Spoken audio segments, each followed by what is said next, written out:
Recording number 1. Master ఈకే వ్రాసిన పురాణ పురుషుడు అనే గ్రంథం చదువుకుంటూ ఉన్నాం. ఇది ఫస్ట్ చాప్టర్. శాశ్వత వేద విద్యా స్వరూపులు, ఆజన్మ బ్రహ్మ నిష్ఠాగరిష్ఠులు అగు మా తండ్రి పరాశర మహర్షి నీ విషయమున కామదృష్టి వహించి నిన్ను చూచి మోహపడెనని భావించునంతటి అవ్యక్తుడను కాను. కామమునకై చెరించువాడు సంతతిని సంస్కరించుకొనునంతటి శ్రద్ధా సామర్థ్యములు కలిగి ఉండడు గదా.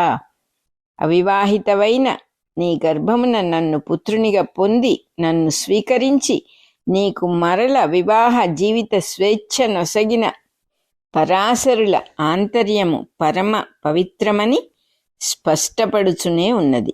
అయినను నా జన్మమునిట్లు సంఘటింపచేసిన వైచిత్రిలోని అంతరార్థము నేటికిని నాకు అవగతము కాలేదని అంగీకరించి తీరవలెను. భుజములపై జారుచున్న కాషాయ రమ్య వల్కములను తీర్చిదిద్దుకొని వక్షస్సు నాచ్ఛాదించుకొనుచు శిరస్సు వంచి లజ్జా వినయములతో వ్యాసుడు తల్లితో సంభాషణ ఆరంభించెను. రాజప్రసాదమున 4వ అంతస్తులోని చంద్రశాలలో బంగారు పీఠమున అంచరెక్కల పరుపుపై పర్యంకాసనమున కూర్చుండిన వేదవ్యాసుని సౌందర్యమును దూరము నుండి చూచి ముచ్చటపడుచు సత్యవతి ఒక వర్తుల దారుపీఠము వెనుక ఓరగా నిలబడి ఉన్నది. ఆమె వెనుక ద్వారము నుండి వైశాఖ పూర్ణిమ సుధాకాంతులు శాలలోనికి ప్రవేశించి పాలధారవలే జాళ్లు కట్టుచున్నవి. పొడగరి అయి అతిలోక సౌందర్యవతి అయిన సత్యవతి దేహము వార్ధక్యమున కూడా పండు తమలపాకు వలె దీక్షా జీవిత సౌందర్యమును చిందించుచున్నది.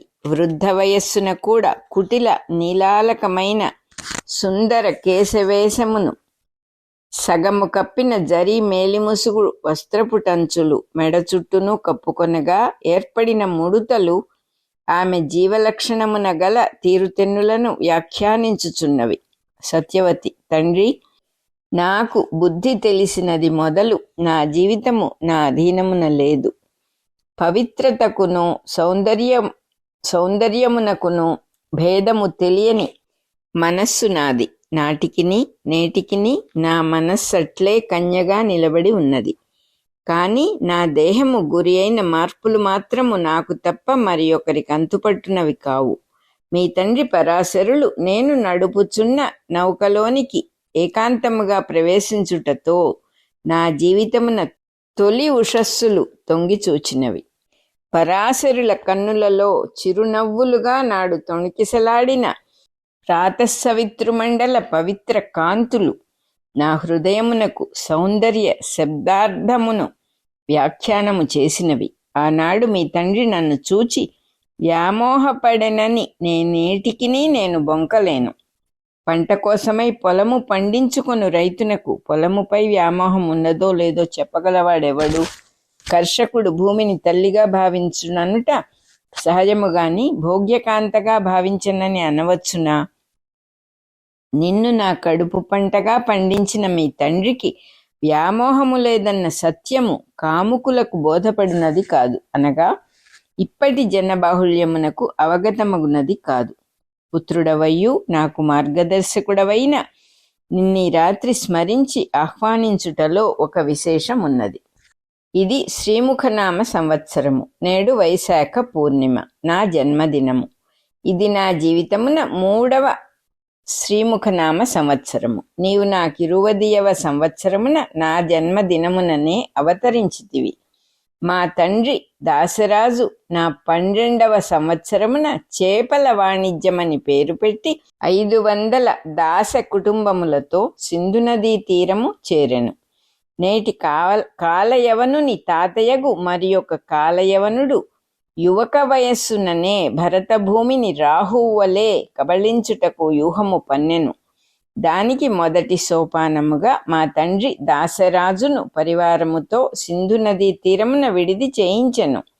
హస్తినాపురాధీశ్వరుల ప్రాపకము పొంది నమ్మకము పుట్టించి హస్తిననే ఆక్రమించుటకు మా తండ్రి వ్యూహములు నడపెను. ఆవశ్యకమైనచో నన్ను బలిపెట్టి తన కార్యము సాధించుకొన యత్నించెను. అనగా హస్తినాపురాధీశ్వరులకు నన్ను కానుకగానిచ్చి పట్టమహిషిని చేసి నా సంతతికి రాజ్యము సంక్రమింపచేయవలనని పన్నుగడ చేశను.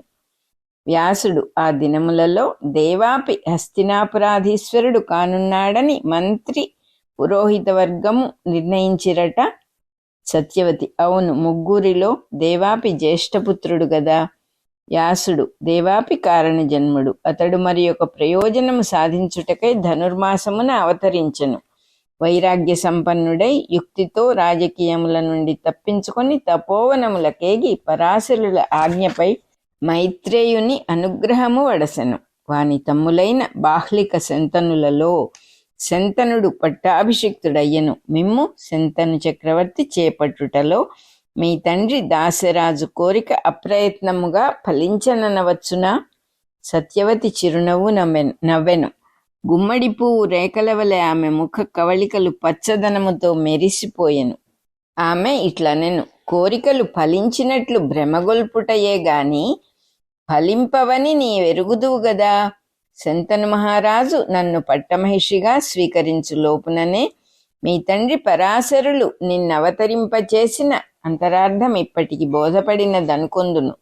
శంతనులకు దేవవ్రతుడైన భీష్ముడు గంగాదేవి గర్భమున ఉద్భవించుటకు 2 మాసముల ముందే నీవు నా గర్భమున అవతరించితివి. దేవవ్రతుడు భీష్ముడై రాజ్యపరిత్యాగము చేయుట విధి విధానము గనుక నా గర్భమున పుట్టిన సంతతికి రాజ్యము సంక్రమించుట తప్పనిసరి అయ్యెను.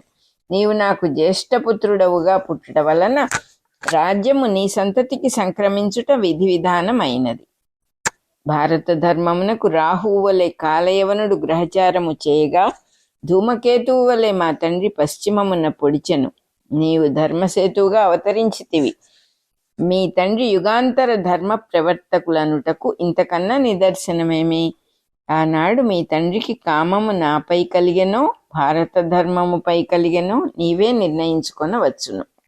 వ్యాసుడు: తల్లి, మీ తండ్రి కోరిక తీర పట్టాభిషిక్తుడైన చిత్రాంగదుడు కుటుంబ కలహములను భరతభూమికి మొదటగా నేర్పెను. బ్రహ్మావర్తమునందున్న రాజులందరనూ జయింపవలెనని పట్టుబట్టి ఎవ్వరినీ లెక్క చేయక గర్వాంధుడై మెలగెను. కొందరిని చేరదీసి కొందరిని పదవీభ్రష్టులను చేయుటలో కొంతవరకు సిద్ధ సంకల్పుడయ్యెను. దానితో పరిపాలకులు భేదబుద్ధి కలిగి రాజధాని నగరమున చేరి స్పర్ధతో కుక్కల వలె కలహించుకొనిరి. వారము దినములకొక్కడు చొప్పున పదవులు పొంది భ్రష్టులైరి. భరతభూమి యందలి ప్రజలు పుట్టుకచే పుణ్యశీలురు కనుక వారికి ప్రభుత్వముపై గౌరవము తొలగినది. దానితో సంఘనీతి దెబ్బతిన్నది. దేశము దోపిడికాండ్ర పాలైనది. ప్రభుత్వాధికారులు ప్రజలను పన్నుల పేర పీడించి దోచుకొనిరి.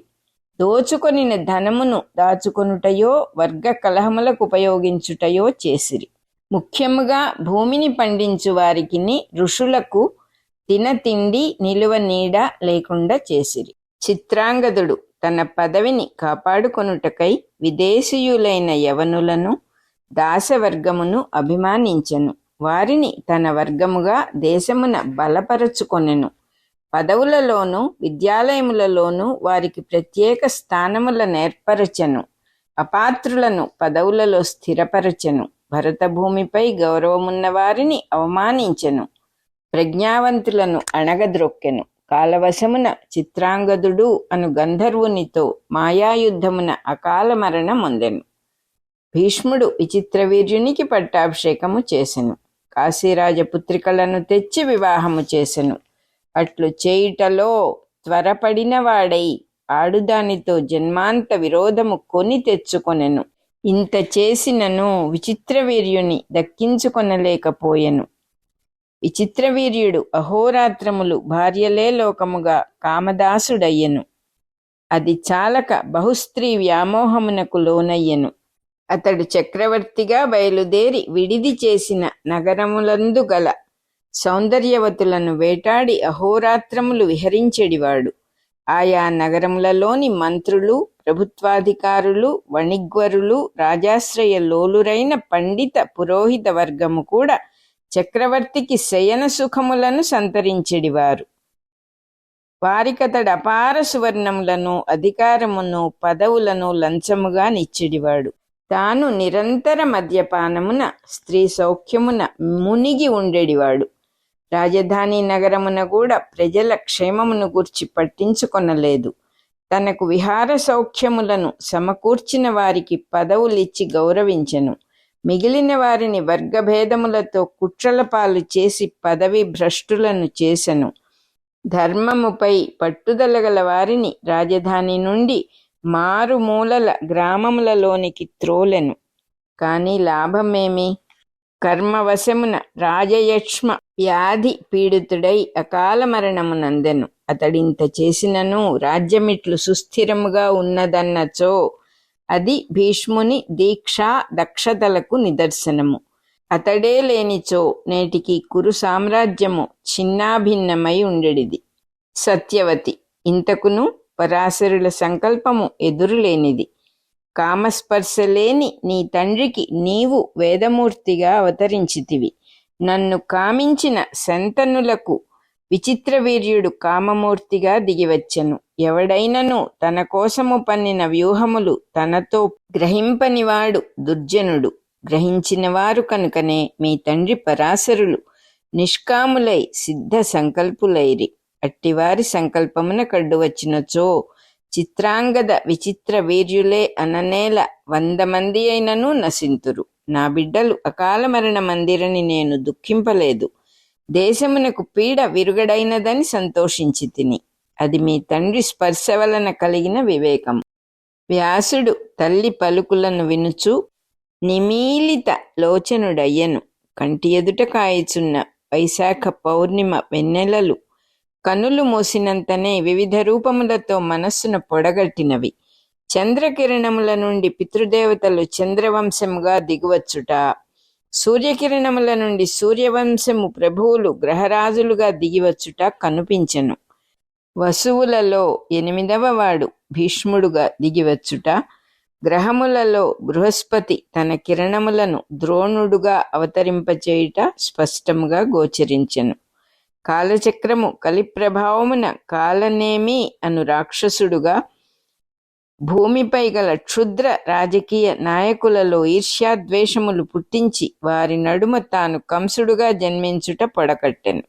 నిస్సంగులైన దివ్య ప్రజ్ఞలు వ్రజ గోపాలక గణముగా దిగివచ్చుట, అందు ఆనందము గోపనము చేయు అధిదేవత నందగోపుడుగా జన్మించుట దర్శనమిచ్చెను. దానము, త్యాగము, సాధుజీవనము, అహింసామయమైన ప్రవృత్తి అనబడు శాశ్వత ధర్మములు గుణములై జీవులకు ఉపదేశము చేయు ఉపనిషత్తులుగా వర్తించుటకై గోగణములుగా దిగివచ్చుట కనిపించెను. సూర్యుని అంశ త్రయీధర్మమును రక్షించుటకై చంద్రుని యందు ప్రతిబింబించి చంద్రవంశముగా అందుండి ఆచార్య శుక్రుని మృత సంజీవిని ప్రభావమున యయాతి నుండి యదువంశముగా దిగివచ్చుట కన్నులకు కట్టెను. అందు ఉగ్రసేనుడు త్రయీధర్మ రక్షకుడుగా సూర్యాంశగా గోచరించెను. సూర్యపుత్రుడైన శనైశ్చరుని అంశమున కాలనేమియే కంసుడుగా ఉగ్రసేనుని పుత్రుడుగా దిగివచ్చుట భావన చేసెను. కన్నులు తెరచి అతడిట్లనెను, తల్లి, మా తండ్రి పరాశరుల సంకల్పము అమోఘమనుటకు సందేహము లేదు. కాని అట్టి సంకల్పము నేడి భరతభూమికి గ్రుడ్డిరాజును ప్రసాదించుట ఎలా? అదియును నేను కారణముగా సంఘటిల్లుట చిత్రము. సత్యవతి. సృష్టిలోని కార్యకారణ సంబంధములు బహుసూక్ష్మములు. పూర్వము మీ తండ్రి ఆ నావలోనే భవిష్యద్రహస్యములను ఒక పొడుపు కథగా ప్రసంగించిరి. ఇందరు ఇన్ని అంశలతో జన్మించి ఇన్ని విధములైన దైవ కార్యములను నిర్వర్తింపచేయుదురట. ఇన్ని అంశలతో ఒక్కడు వేరుగా పుట్టునట. అతడు తన తల్లి కష్టమగర్భమున జన్మించునని చెప్పిరి. 2 మాసముల తరువాత పుట్టిన భీష్ముడు తన తల్లి కష్టమగర్భము గనుక అతడే పరిపూర్ణ పురుషుడని భ్రమపడి తిని నేనతనిని ఆహ్వానించి చిత్రాంగద విచిత్ర వీర్యుల మరణానంతరము వివాహమాడి రాజ్యమును స్వీకరింపుమని కోరితిని. ఈ కోరిక భారత ధర్మ రక్షణమునకే గాని నా కొరకు కాదు. భీష్మునకు ధర్మరక్షణము కన్నా ప్రతిజ్ఞాపాలన కీర్తికాంక్ష ఎక్కువైనవి. ఆనాటితో అతడష్టమ గర్భమున జన్మించినను ధర్మరక్షకుడైన పరిపూర్ణ పురుషుడు కాడని గ్రహించి తిని. ఆపద్ధర్మమున సంతతిని పుట్టించుటకు నీవు జంకలేదు. ధర్మబద్ధమైన రాజ్యమునకు వివాహమునకు భీష్ముడు జంకెను. కామమునకు భయపడి ధర్మము నుండి భీష్ముడు విముఖత వహించెను. కామమును లెక్కచేయక నీవు ధర్మమునకై సంతతినిచ్చితివి. జంకుగలవాడు కర్మబంధమును తొలగించుకొనలేడు.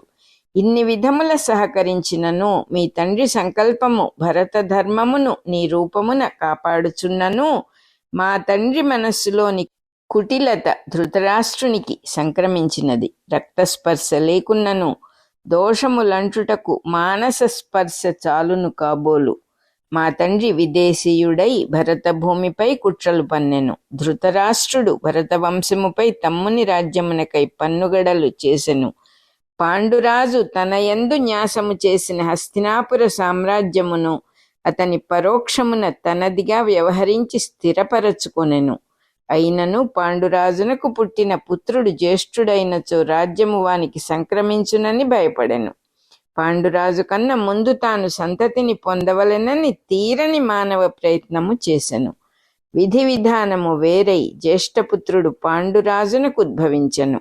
ధృతరాష్ట్రుని కుట్రలు తలకెక్కిన గాంధారి గర్భముపై మోదుకొనెను. ఆది నుండియూ భరత భూమికి అరిష్టము భరతపుత్రుల నుండి కలుగుచున్నదే గాని విదేశవాసుల నుండి కాదు. వేదధర్మముతో పాటు దేశద్రోహము, ఋషిత్వముతో పాటు యాచక వృత్తి, క్షాత్రధర్మముతో పాటు క్షుద్ర రాజకీయములు ఈ భరత జాతికి సహజములేమో అనిపించును. వ్యాసుడు ఏది ఎట్లయినను పరిపూర్ణ పురుషుడైన ధర్మరక్షకుడు అష్టమ గర్భమై అవతరించుట మా తండ్రి గారి పొడుపు కథలోని అంతరార్థమై ఉన్నది. సత్యవతి, నీ తపశ్శక్తి, వేదోద్ధరణ సామర్థ్యము, శమదమాది గుణ సంపన్నత చూచినప్పుడల్లా నీవే ఆ పరిపూర్ణుడైన పురాణ పురుషుడవేమో అని నాకు అనిపించుచుండును. వ్యాసుడు, అతడు నేను కానని మాత్రము నాకు తెలియను. అతడే నేనైనచో అష్టమ గర్భమున జన్మించడివాడనే కదా. నేను వైశాఖ పూర్ణిమా చంద్రుని అంశమున దిగివచ్చిన వేద ధర్మోద్ధారకుడనని మాత్రము నాకు తెలియను. సత్యవతి, తండ్రిగారి నుండి సంక్రమించిన నీ సంకల్పము అభీష్ట సిద్ధిగా పరిణమించుగాక. చిరకాలమునకు నిన్ను చూచి నీతో ప్రసంగించిన నా మనస్సు ప్రసన్నమైనది. ఇక నీవు నీ పని మీద పోయిరమ్ము. రికార్డింగ్ నెంబర్ 3 అయిపోయింది.